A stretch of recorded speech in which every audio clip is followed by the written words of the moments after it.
여호수아서는 엄청난 위기로 시작하는 성경입니다. 1장 1절에 이렇게 말씀을 시작합니다. 여호와의 종 모세가 죽은 후에, 이 한마디가 이 이스라엘 백성들에게 엄청난 표현입니다.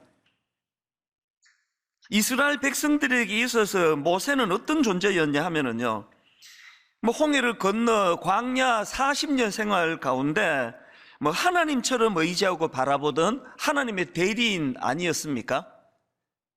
어느 정도의 의미인가는 이 설명을 드리면 금방 아실 것 같습니다. 여러분, 출애굽기 32장에 나오는 금송아지 우상 사건 다 아시잖아요. 끔찍한 재앙을 초래한 이 우상 사건이 왜 일어났는지 아십니까? 그 설명이 바로 출애굽기 32장 1절에 나옵니다. 백성이 모세가 산에서 내려옴이 더딤을 보고 모여 백성이 아론에게 이르러 말하되, 일어나라, 우리를 위하여 우리를 인도할 신을 만들라. 이 모세 곧 우리를 애굽 땅에서 인도하여 낸 사람은 어찌 되었는지 알지 못함이니라. 왜 그들이 금송아지 우상을 만들었는지 아시겠죠? 모세가 안 오는 겁니다. 그게 얼마나 이 백성들을 불안하게 하고 두렵게 만들었던지, 그래서 만들어낸 게 그게 금송아지 우상이거든요. 그러니까 이 모세의 존재가 어느 정도 되는지 짐작할 수 있지 않습니까? 그런데 바로 그 모세가 죽었다는 거예요. 지금 요단강도 건너야 되고 이제 정복 전쟁 할 일이 엄청 많은데, 지금 이 지도자 모세의 리더십이 절실히 필요한 그 상황인데 모세가 죽어버린 거예요. 그러니까 여호와의 종 모세가 죽은 후에 이 한마디가요, 이스라엘 백성들에게 있어서는 가장 의지하던 대상을 잃어버렸다는 그런 뜻이고요, 상상하기 어려운 위기가 찾아왔다, 이렇게도 설명할 수 있는 말씀입니다. 그들 머릿속에 전혀 이 계획이 없었고 계산이 없던 돌발적인 그런 절망적인 사건이 일어나 버린 겁니다. 코로나19가 왜 이렇게 우리를 힘들게 합니까? 예측이 없었잖아요.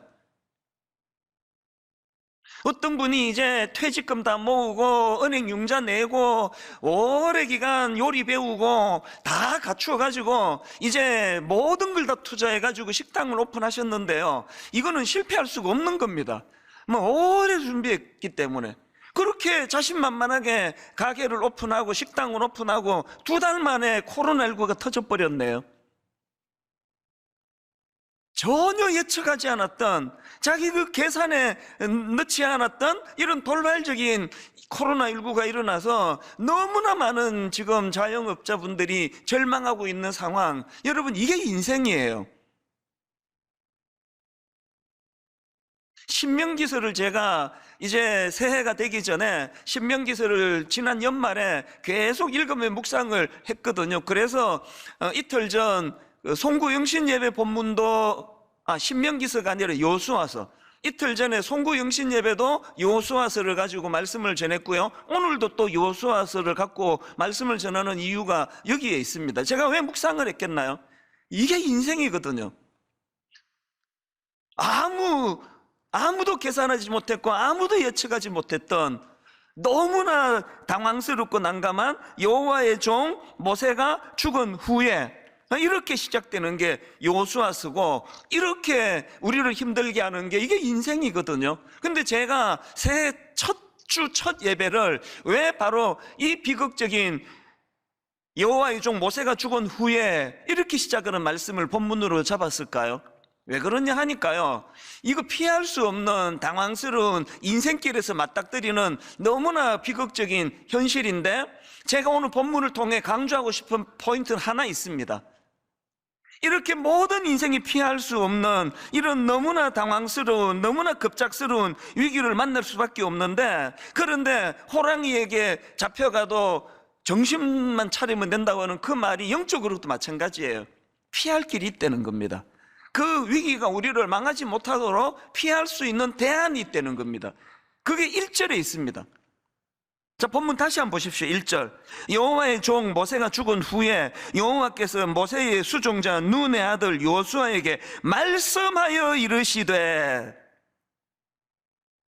제가 말씀드리고 싶은 대안은 이거예요. 말씀하여 이르시되. 여러분, 아무리 절망적인 상황이 찾아온다 하더라도요, 아무리 내가 너무나 의지하던 그 대상이 갑자기 죽어버리는 이런 낙심된 일이 찾아온다 할지라도, 그 상황에서도 말씀이 들려지기만 한다면, 하나님의 말씀이 들려지기만 한다면 절대로 그것은 우리를 절망으로 이끌지 못합니다. 그걸 위기라 말하지 못합니다. 조금 더 부연 설명을 제가 드리겠는데요, 여러분, 우리가 잘 아는 예수님께서 주신 그 모래 위에 지은 집, 반석 위에 지은 집 비유 이야기 다 아시죠? 두 종류의 사람이 있는 거예요. 너무너무 미련한, 그래서 집을 모래 위에다가 지은 사람이 있고요, 아주 현명해서 집을 반석 위에 지은 사람이 있는데, 평상시에는 이 차이를 몰랐는데요, 갑자기 태풍이 불고 막 바람이 불어 흔들어 대고 이러니까 그만 모래 위에 지은 집은 다 부셔져 버렸다. 그래서 이런 인생은 미련한 인생이다. 근데 여러분, 이 말씀을 제가 묵상하다가요, 진짜 중요한 원리를 하나 발견했는데, 여러분, 이렇게 집을 모래 위에 지은 어리석은 사람이나 집을 반석 위에 지은 지혜로운 사람이나, 이 두 사람의 차이가요, 얼마나 어리석나, 얼마나 현명하나, 얼마나 똑똑하냐, 여기에 있는 게 아니더라고요. 이 둘을 가르는 차이점을 한번 보십시오. 먼저 지혜로운 사람, 마태복음 7장 24절입니다. 그러므로 누구든지 나의 이 말을 듣고 행하는 자는 그 집을 반석 위에 지은 지혜로운 사람 같으리니. 또 어리석은 사람 26절입니다. 나의 이 말을 듣고 행하지 아니하는 자는 그 집을 모래 위에 지은 어리석은 사람 같으리니. 이 두 차이를 아시겠죠? 자기가 유능하고 자기가 똑똑해서 자기가 판단하느냐 못하느냐 있는 게 아니에요. 말씀이 들리느냐는 거예요. 가이드가 있느냐는 거예요. 그렇게 들려진 말씀을 내 가이드로 인정하고 그 말씀 앞에 우리가 영향을 받고 사느냐, 그러면 그 인생은요, 바람이 불고 갑자기 모세가 죽는 일이 찾아오고 너무나 의지하던 것들을 한 번에 잃어버리는 이런 절망적인 일이 일어난다 할지라도 여전히 말씀이 들려지고 그 말씀에 반응하기 때문에 그게 반석 위에 지은 집처럼 흔들리지 않는다는 거거든요. 예수 믿으시는 사랑하는 우리 성도님, 여러분의 인생은 반석 위에 지은 집과 같아서 어지간히 누가 흔들어대도 요동하지 않는, 성경이 말하는, 주님이 말씀하시는 지혜로운 인생이십니까?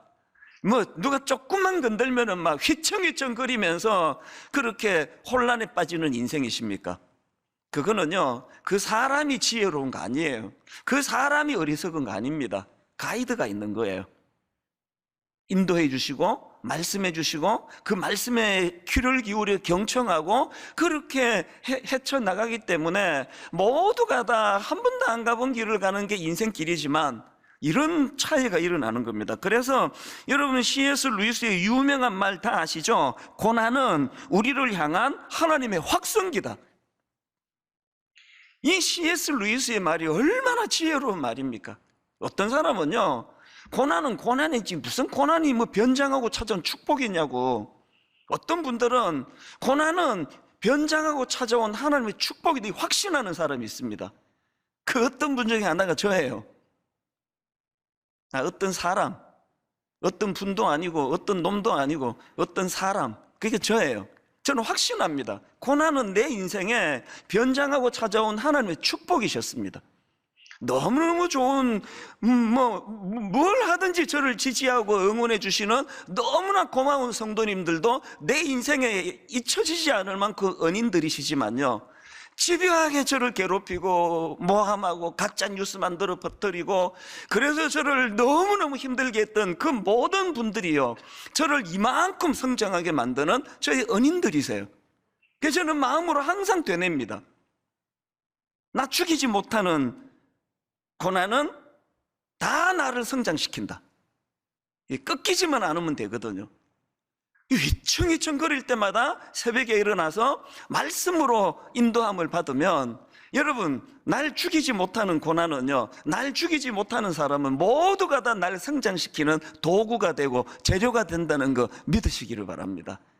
그래서 여러분, 모세가 죽은 후에는 이스라엘 백성들에게 절망적인 이게 그 고통이고 말도 안 되는 위기지만, 그 상황에 하나님이 여호수아를 통하여 말씀을 주셨기 때문에, 여호수아서는요 고난으로 시작해 모세가 죽은 것으로 첫 일성이 지도자 모세가 죽는 것으로 시작했지만, 다 아시잖아요. 여호수아서는 위대하신 하나님의 승리를 기록한 책인 줄 믿으시기를 바랍니다. 이런 의미에서 저는 저와 여러분 모두가 다 위기가 찾아오고 바람이 불고 창수가 나고 우리 인생을 뿌리를 흔들어대는 이런 일이 있을 때, 다른 어떤 것보다도 말씀을 사모하게 되시기를 바랍니다. 이때는 진짜 말씀이 필요할 때다. 왜 그래야만 되느냐? 저는 오늘 본문을 중심으로 해서 이 위기의 때에 말씀을 들어야 되는 이유를 몇 가지로 정리를 해보았는데요. 자, 첫째, 왜 위기의 때에 말씀을 들어야 합니까? 위기의 때에 말씀이요, 우리 삶의 목표와 사명에 대한 자각을 가져다 준다는 것입니다. 삶의 목표와 사명에 대한 자각. 여러분, 여호수아 1장 2절 다시 보십시오. 내 종 모세가 죽었으니, 이게 위기죠. 그 다음 보세요. 이제 너는 이 모든 백성과 더불어 일어나 이 요단을 건너 내가 그들 곧 이스라엘 자손에게 주는 그 땅으로 가라. 다시 강조합니다. 나를 죽이지 못하는 시련은요, 나를 강하게 만들 뿐이에요. 모세가, 내 종 모세가 죽었으니라는 이 절망적인 이 사건 속에 여전히 하나님의 말씀이 살아있다고 한다면, 그 말씀으로 말미암아 이 시련이 어떻게 해요? 오히려 주님의 이 말씀이요, 내가 그들 곧 이스라엘 자손에게 주는 그 땅으로 가라, 잊고 있던 사명을, 놓치고 있던 꿈과 비전을 일깨워 주시는 겁니다.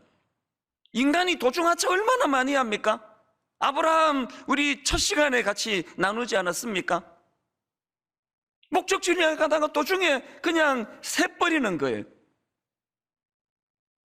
그럴 때 시련이, 그럴 때 내 종 모세가 죽었으니라는 너무너무 의지하던 그 대상이 사라지는 것으로 두려워하는 그 일로 말미암아 자기를 자각하게 되는 거예요.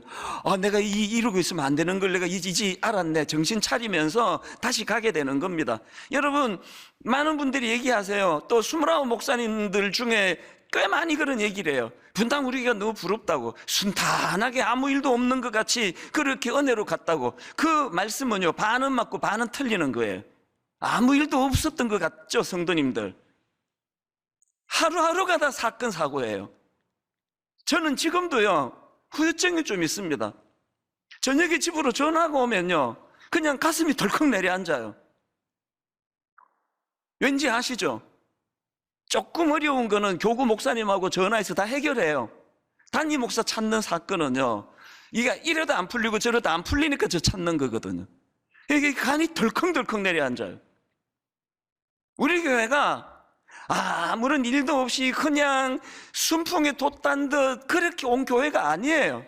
말로 다 할 수 없는 이런저런 참 놀랄 일 많았고 시련 많았는데요, 왜 아무 일 없는 것처럼 보이나? 너무나 많은 우리 교회의 평신도 지도자들, 너무나 많은 우리 순장님들, 너무나 많은 교회의 지도자들, 우리 너무나 귀한 당회 장로님들, 사역 장로님들, 무임 장로님들, 이런 어려운 일이 찾아올 때 다락방 안에 하루가 멀다 하고 순원들의 눈물 나는 기도 제목을 받을 때마다, 그때마다 말씀을 사모하고 말씀을 가지고 위로하고 말씀을 가지고 그 문제를 풀어나가려고 애쓰는 너무나 많은 우리 지도자들, 성도님들이 많이 계시기 때문에 일이 아닌 것처럼 그렇게 지나가는 거거든요. 그것이 오히려 꿈이 되는 거거든요.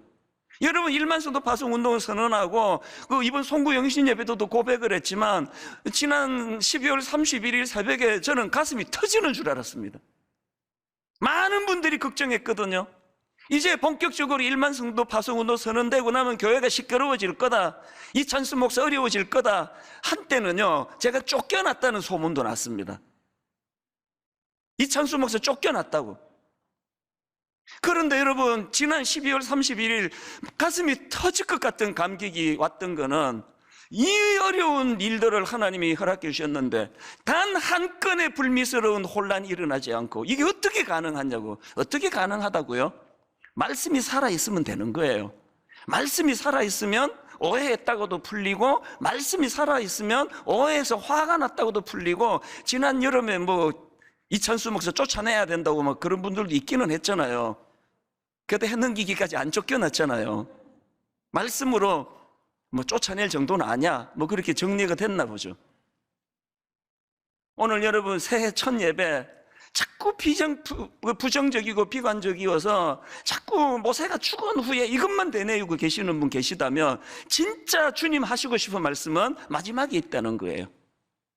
하나님께서 우리에게 내 종 모세가 죽었으니 이제 너는 이 모든 백성과 더불어 일어나 이 요단을 건너 내가 그들 곧 이스라엘 자손에게 주는 그 땅으로 가라. 너무나 의지하던 사모하던 모세가 죽은 그 사건을 우리 하나님께서는 내가 너희 민족에게 주신 꿈을 기억하고 꿈을 회복하고 그 땅을 향해, 오히려 여기 보면은 내 종 모세가 죽었으니, 이 자칫하면 오해하기 쉬운 말씀처럼 느껴지잖아요. 모세가 무슨 걸림돌이 된 것처럼 오해하시면 안 됩니다. 그런 표현이 아니에요. 이 일을 계기로 다시 힘을 내고 다시 목적지를 향하여, 다시 꿈을 향하여 나아가는 계기로 삼아라. 오늘 시련 중에 있는, 새해가 밝았지만 여전히 의지하던 그 무엇을 잃어버려 낙심하는 모든 성도님들에게 오늘 이 아픈 사건이 여러분 인생에 의미 부여가 되고 여러분 인생에 잃어버린 목표가 되찾아지는 아름다운 변장하고 찾아온 주님의 축복의 사건이 되시기를 바랍니다.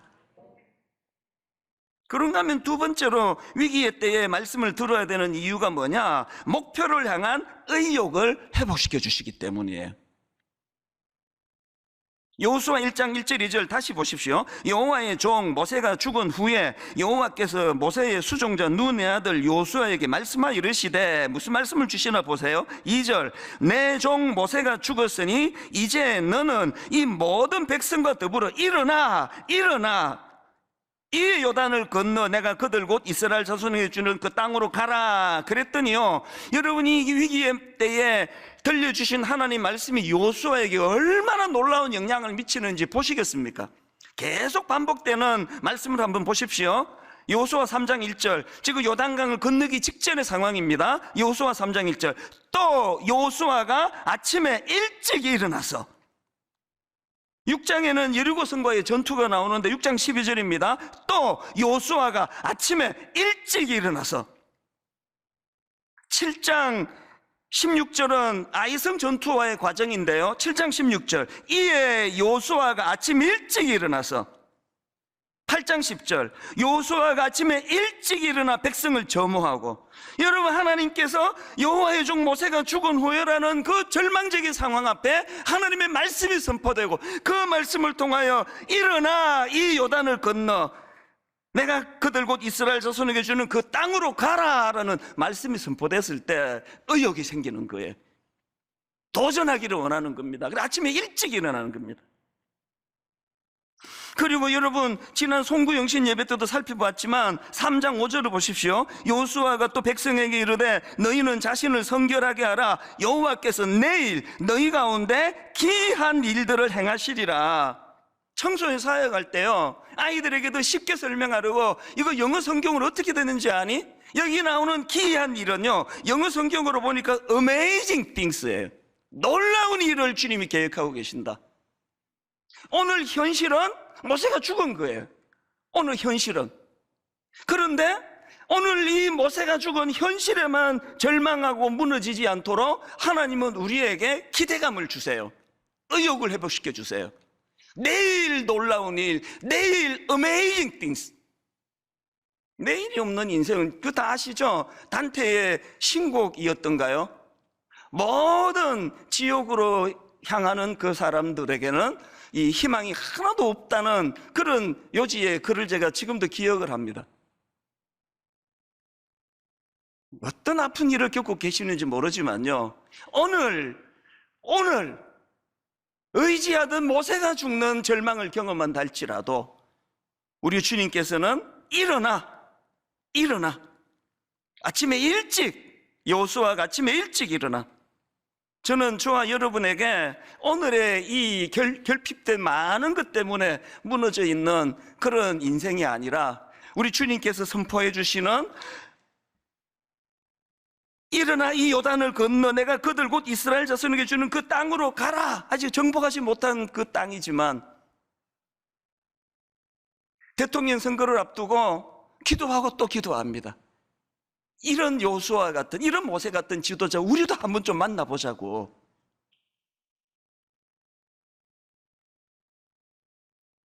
불가능합니까? 더 기도하면은 이런 일이 일어날까요? 저 죽기 전에 그런 지도자 만나볼까요?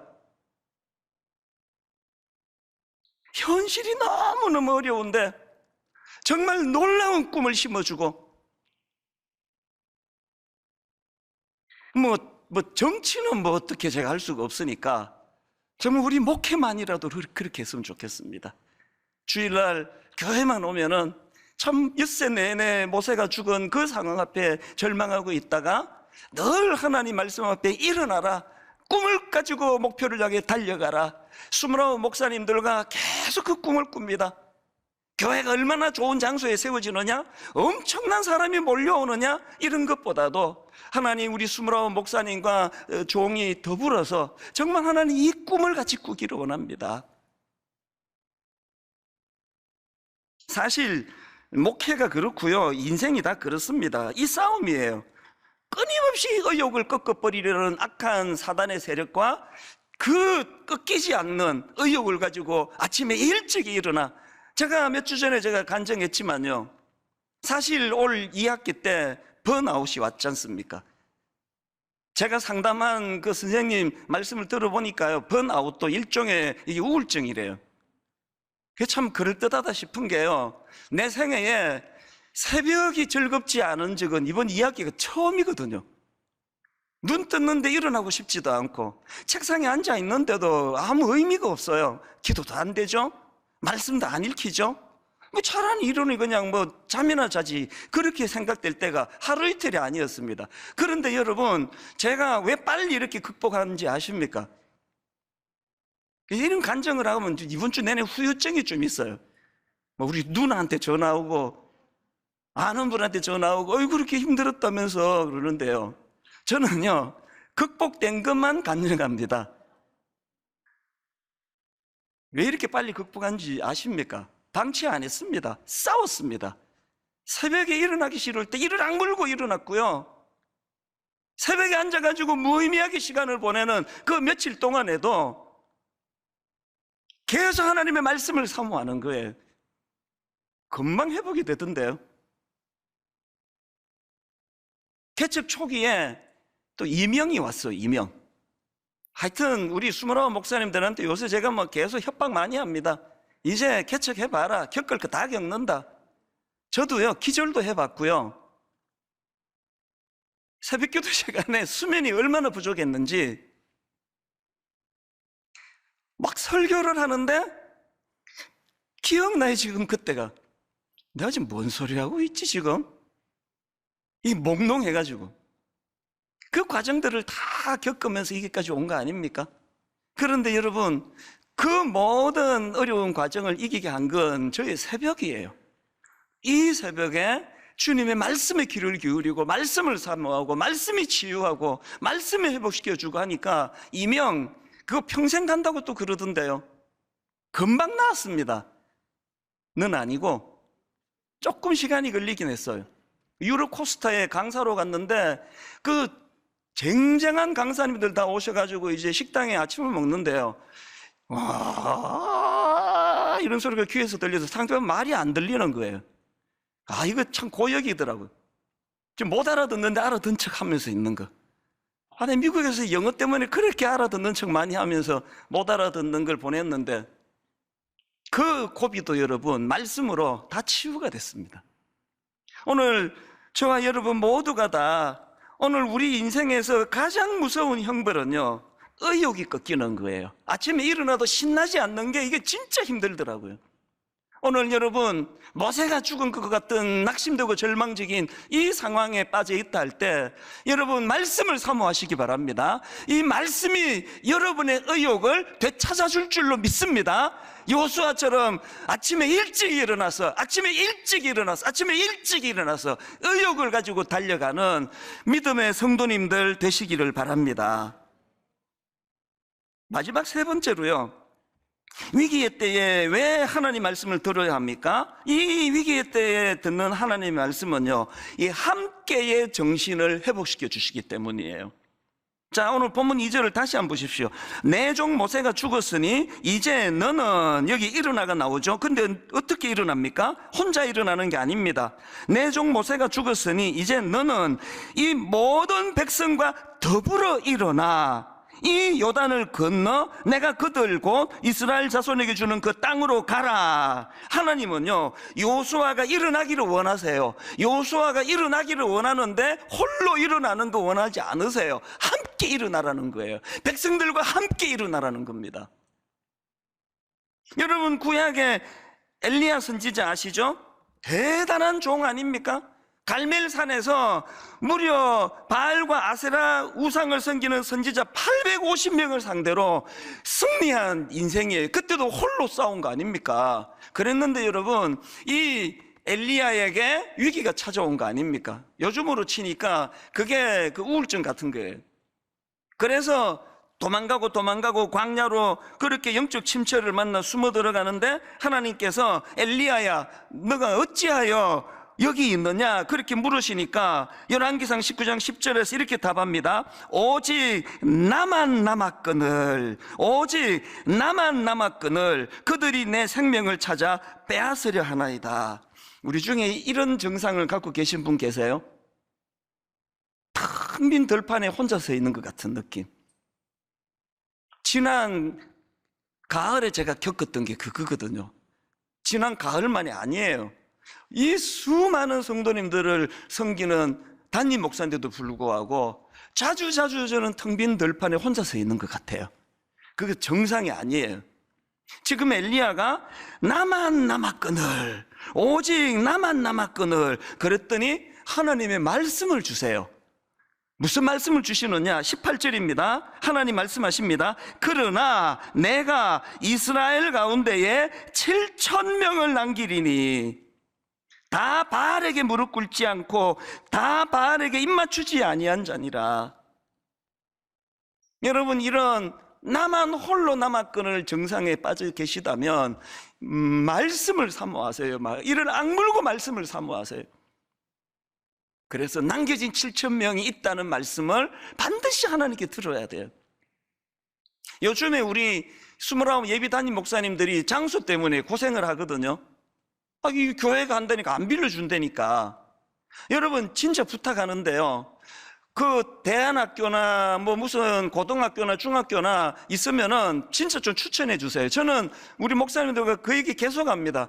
그것만 우리 덕보자 이러니 절대 하지 마라. 학교를 빌리면 학교에 막 장학금이고 뭐고 막 있는 대로 투자를 해주고 안 그래도 섬겨야 되는데, 그런 장소를 아시는 분은 꼭 좀 연결해 주시면 좋겠습니다. 어쨌든 이제 이 목사님들이 이제 장소를 못 구하니까 너무 힘든 거예요. 그래서 제가 최근에 그 이야기 해줬습니다. 나도 겪었다. 분당을 다 뒤졌는데도 장소가 없었는데 딱 한 군데 70평 뭐 조그만한 공간을 얻었더니 인근에 있는 목사님이 이찬수 목사님이 못 들어옵니다. 그래서 제가 얼마나 비굴하게 빌었는지 아십니까? 한 번만 봐달라고. 그랬을 때 하나님께서 그 다음 새벽에 저를 책망하셨어요. 그때 보여준 인물이 그 팥죽 한 그릇에 장자의 명분을 팔아버린 에서 아닙니까? 제가 현실을 과장하고 있다는 거예요. 그 70평 장소 못 들어가는 거가 네 모든 인생이 다 끝난 것처럼 왜 과장하느냐고. 장소 없는 게 그렇게 중요하냐? 지금 너를 믿고 함께 하기로 한 20, 30명의 고마운 청년들과 성도들이 있는데 왜 현실을 과장하느냐고. 그 새벽에 제가 하나님께 회개한 거 아닙니까? 하늘이 노랗고 이게 다 끝난 것 같은 거, 그게 사단의 과장된 공격이에요. 뭐가 끝났습니까? 뺏긴 게 하나도 없더라고요.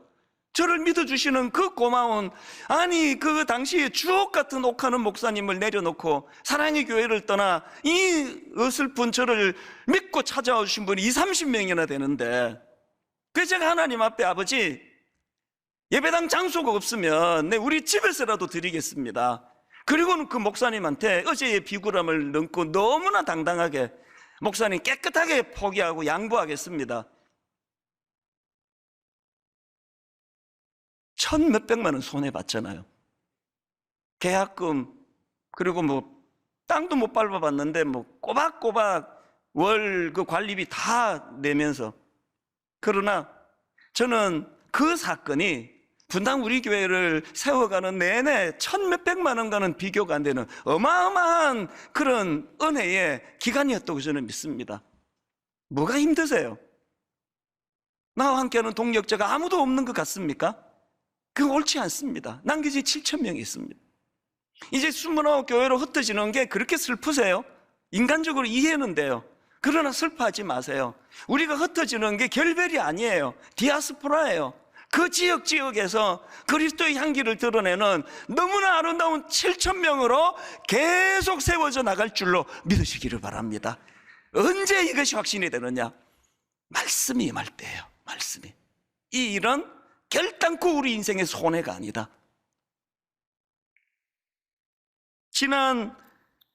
지난주에 29교회를 위해서 헌금하자 그러면서 그때 제가 세상과는 좀 다르게 가보자고.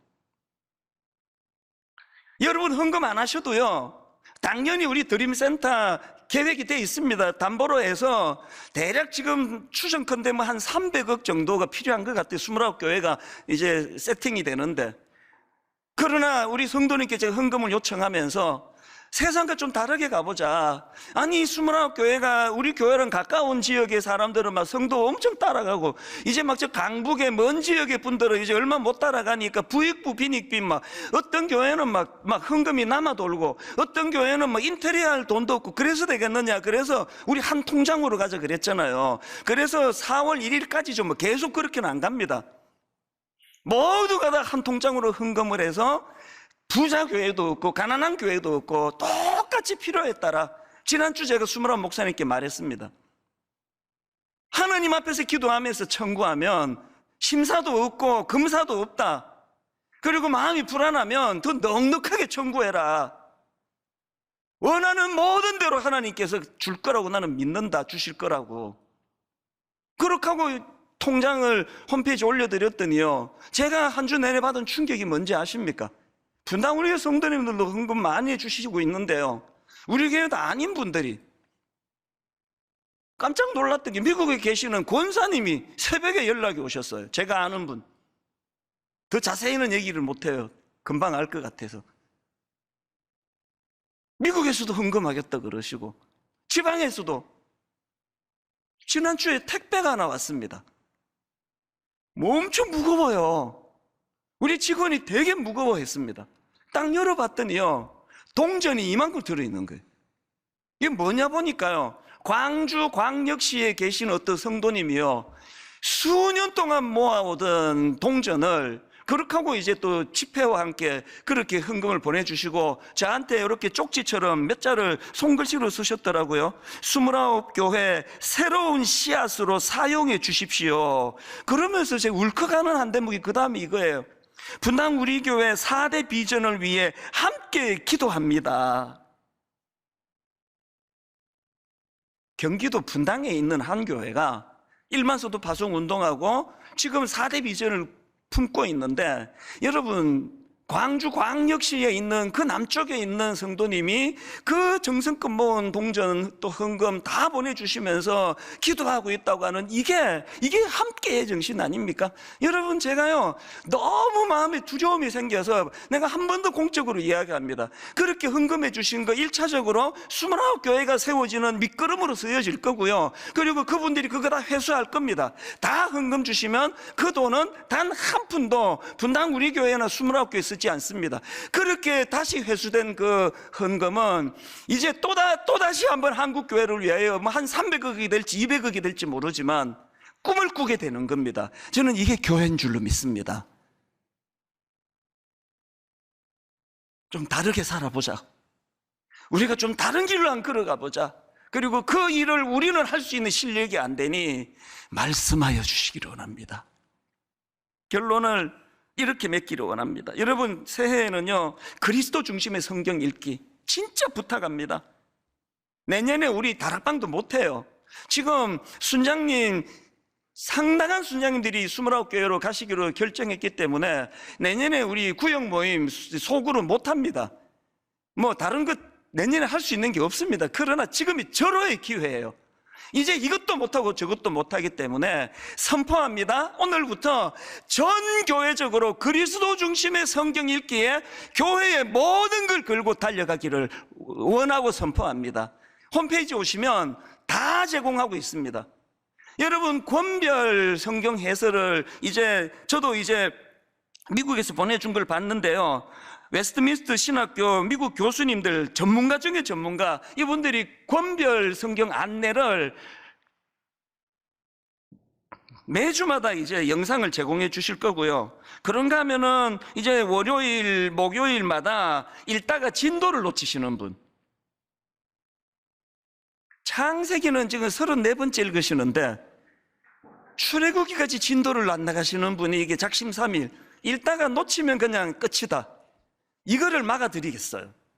그래서 여러분, 이렇게 읽다가 좀 게을러지거나 또 바빠지셔가지고 놓치면요, 월요일, 목요일 날마다 석장 단위로 그 성경 내용을 국내에 있는 우리 전문가 목사님들을 제가 의뢰를 했습니다. 그분들이 강의로 설명을 드릴 거예요. 그래서 중간 놓치면 그냥 그날부터 다시 읽으시면 돼요. 그래서 끝까지 한번 가보자고요. 올 연말까지 뭐 드문드문 읽더라도 계시록까지 한번 가보자는 겁니다. 그리고 더 중요한 거, 그동안 우리 새벽 기도회는요 매일 성경을 가지고 해왔는데요, 이제 내일서부터는 그리스도 중심의 성경 읽기 이 진도에 맞추어서 새벽 기도 진행이 됩니다. 그리고 새벽잠이 많아서 못 일어나시는 분들을 위하여 아침부터 그것을 계속 올려드릴 거예요. 그래서 이 장별로 강조하는 거를 익히고 석장 단위로 익히고 성경 권별로 내용을 익히면서, 그래서 홈페이지 오셔가지고 성경 읽기 다운받으시고 그 내용들을 잘 숙지하면서 달려가시기를 바랍니다.